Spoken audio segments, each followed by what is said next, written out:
So we're now boiling our mung beans. Alisami met fire bouilli not haricot mung.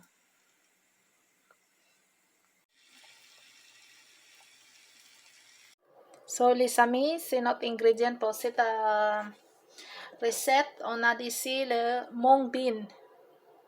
Oui, le mung bean haricot mung, onion, butternut, squash, melon amer, ampalaya, couscous. Ano, sipa couscous.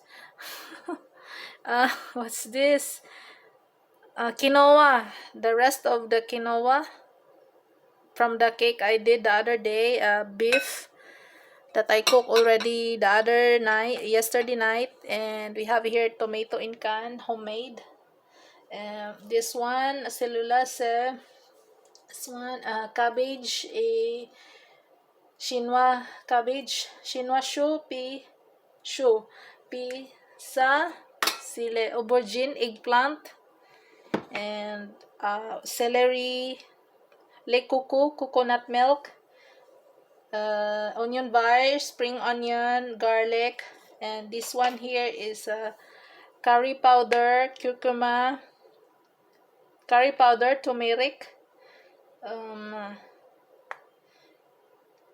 poivre. Wait, only that is our ingredients for this recipe.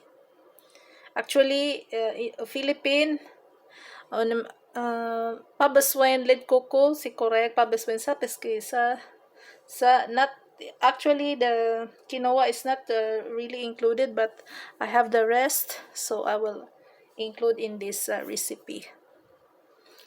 So now we will fry our onion. I will fry our onion now. Omit this onion. Puis le haricot mong c'est déjà cuit avant parce que je vais je vais cuisiner vite. I cook already ahead of time the mung beans so that I can do this recipe very fast. Sit tomat and can is homemade. Yeah, I will add this one so that we can use lait coco, coconut milk also. Now we're frying. Okay, just brown. Pimat no on a jot not lie. We will add now the garlic. We don't burn the garlic, guys. Okay, at na ko na adjust na ta tomat and can.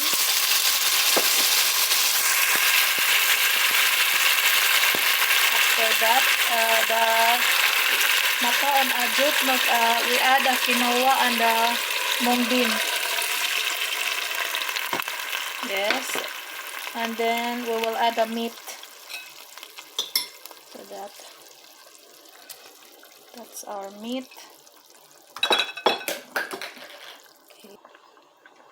Pia presa on ajot na ta sa the aubergine, eggplant. On ajot we will add the eggplant, and after the celery,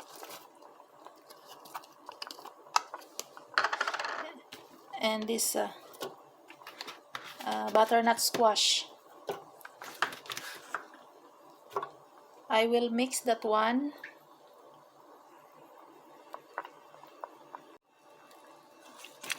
Okay.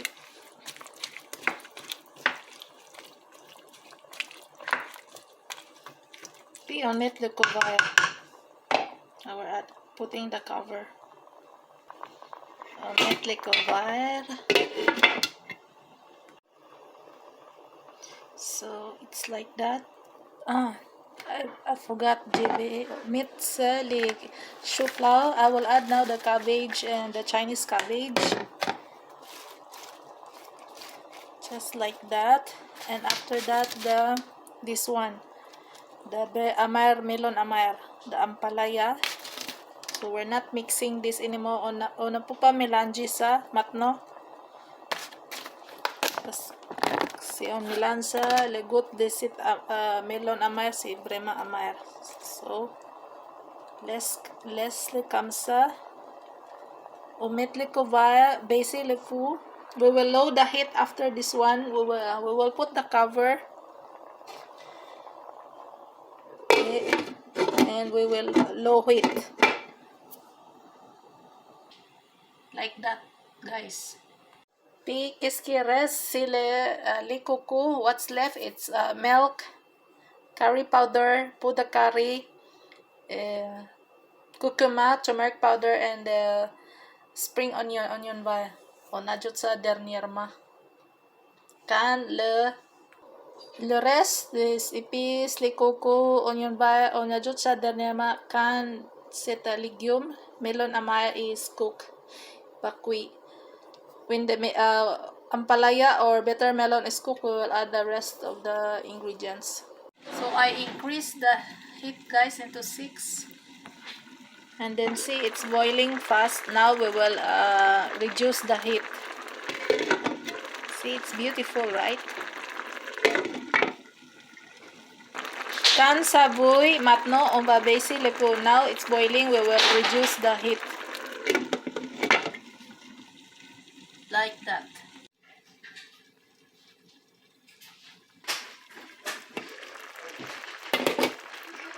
So, not a melon amer, si déjà cuit, our ampalaya or bitter melon is already cooked. Now we can add our that one, lait coco, coconut milk, and this, the curry powder, poudre cari. Whoops. What's that? We add now curry powder and what's the name? Forgot already. Curcuma or turmeric, and then we can now mix it, guys.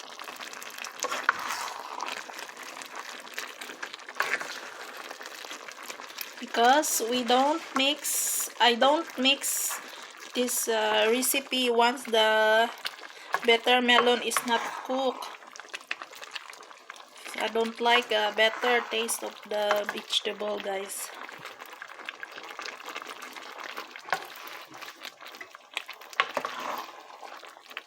So it's cooked. Everything is cooked already.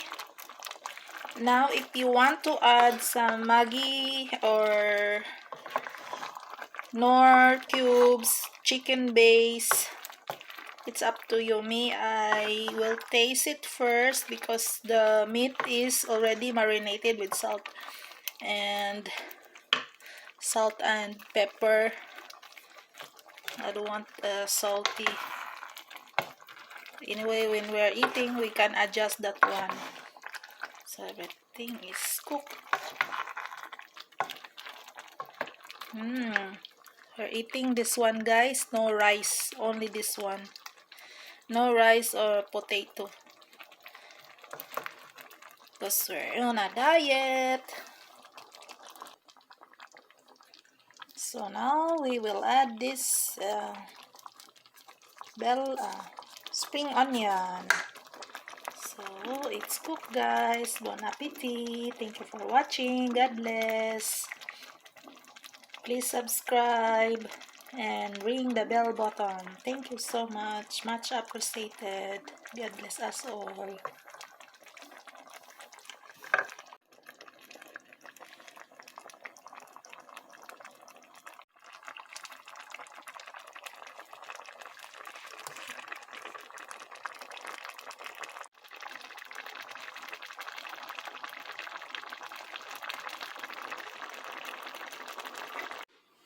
So our mongoose is ready. Curry mongoose.